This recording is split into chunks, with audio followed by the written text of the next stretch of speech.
feel like your voice or vote doesn't count, or you'd like to utilize your voice or vote to count? Well, you'll want to pay attention. We're going to learn about the Center for Civic Participation.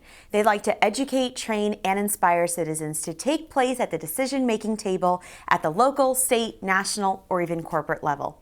Well, to discuss this are their co-founders and directors, Chris Bathurst and Paul Newlin. Thank you, gentlemen, so much for joining me today. We're going to start with you, Chris.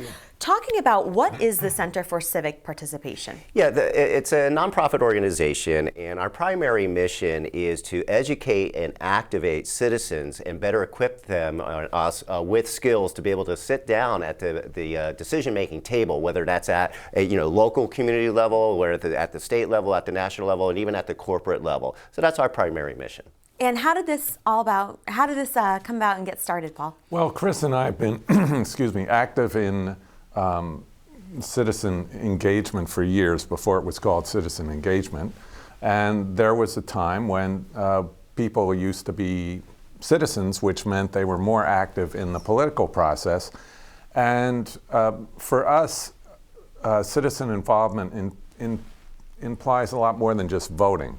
It means actually, getting out there and getting involved in one form or another. I've been teaching in various roles having to do with civic engagement in courses and at different levels, high school and college level.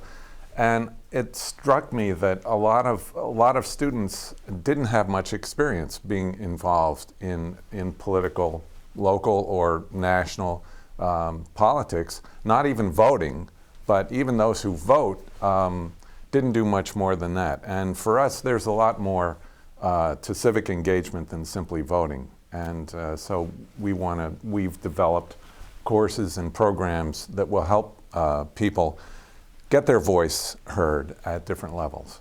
And it seems as if there's there's a large feeling of people just feel hopeless. They don't feel as if their voice really does count. Well, right, and one of the other experiences that I came to it is, Paul had this academic experience into it, and then, my background is I've been working with a national environmental organization, Clean Water Action, for 30 years or so, and I work with a lot of young adults and really smart people that are really concerned, but also I've discovered didn't know how to leverage all that education that they had, all those concerns, and kind of leverage that into actually having their voice heard. So to your point, that is what was inspiring us to do this kind of work, which is that we want to let people know that, yeah, your voice can make a difference.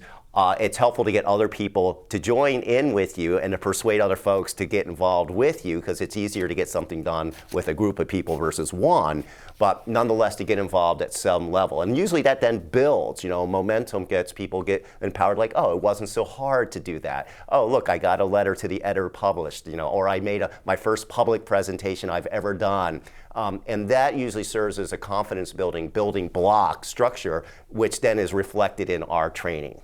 Do you have a specific age group that you try to target, or is it welcoming to everybody? Where do you find? Well, it's open to everybody. I mean, everybody is a citizen, and everybody should act more in an engaged fashion. Our focus up until now has been primarily with high school students and college students.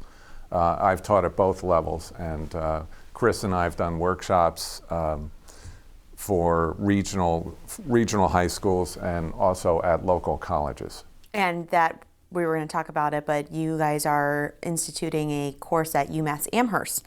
That's about right. This We've taught an online course at University of Massachusetts through the University Without Walls. It's open to anyone with internet access who enrolls in the course, and that's called the Dynamics of Citizen Advocacy. And in that course, we try to give people projects and involve them in learning how to represent or make their voice heard on a particular social issue they're involved with. Now, if a private organization wants to enlist your help to help their members become more active in their community, does the course follow basically the same lines as a college course, or is it a little bit different? Well, we'll adjust as needed. And, one of the college courses is an online course, which presents both its opportunities and challenges, because, you're not together. So depending on what we're doing, we may apply one set of workshop skills or et cetera versus another. So again, we would, and and we've run sessions that have been week long. We've done things for 5 hours. We've done 3-hour long sessions, and as you know, we're running a course. So we're going to be pretty flexible and meeting the needs of whatever clients, if you will, that would be working with us. And again, the tangible parts, if you will, the skill sets and the experience. We want people to have fun, number one, because that's part of just getting over all this stuff. Because, you know, citizen engagement, right? Yeah, I mean, it can be fun, right? And so we're getting people used to using their voice. And doing skills around that, using the pen and writing skills. We have people learning how to work together in groups in some group dynamic situations. And we also have, you know, we do workshops on teaching how to do research and issue.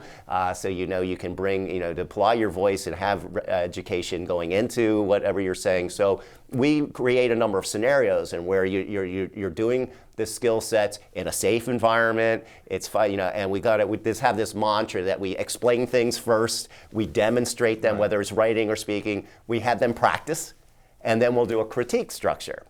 And we work to do this in an environment that's empowering. And again, it's building on these blocks of confidence that then we, you know, can push people out the door. Now, we'd also like to, you know, we can, as Chris said, we can shape the program to whatever length or whatever depth whoever's interested wants, and that would go from Rotarian groups or teacher curriculum development work during the summertime to give teachers the ability to integrate this kind of these kinds of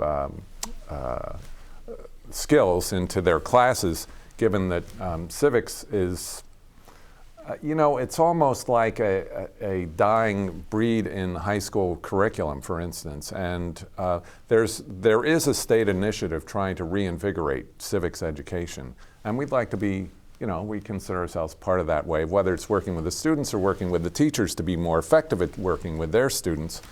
And like I say, community groups or any, you know, retired people or people involved in corporations, it would be applicable. What are some of the goals that you guys have for the future?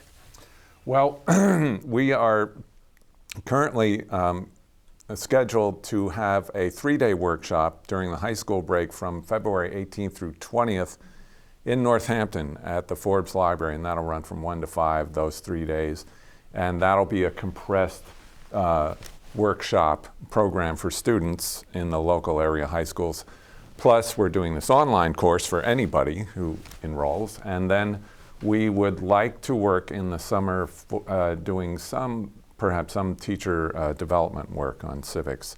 And we're also dealing with colleges around the state who are trying to create more civic engagement with their students. So. Before we end, Chris, talk about the transformation from somebody who has either been nervous or a little apprehensive about getting into more civic-minded issues, going through the course, and then coming out with that confidence that they can make a difference or make a change. Yeah, you know, one of the things that was a test for us, if you will, is the first time we did it, we ran a course for a week long with 17 high school students. It was not this summer, the summer before. And some of the testimonials that we had come from the students, which is on our website, really, I mean, when I heard the reaction and how, you know, I was more confident in doing this at my school and I was more confident in doing that, it was precisely what we were hoping and expecting that would come as a result of that. Now, I would say not 100% of the people come out with, you know, that particular experience, but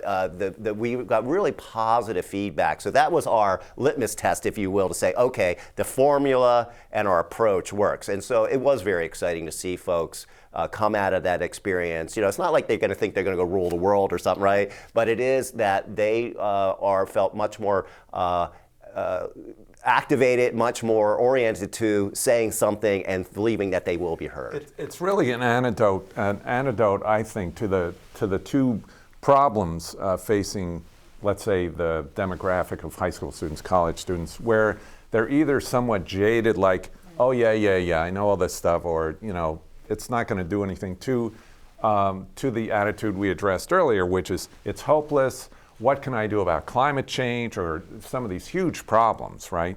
And so people tend to just numb out. And after that week, for instance, we could see tangible proof that, you know, people can actually break out of those attitudes and get much more engaged and feel much more empowered. And so that's what we're shooting for. Great, how encouraging. Paul Newlin, Chris Bathurst from the Center for Civic Participation. Thank you so much. Thank Thank you. you.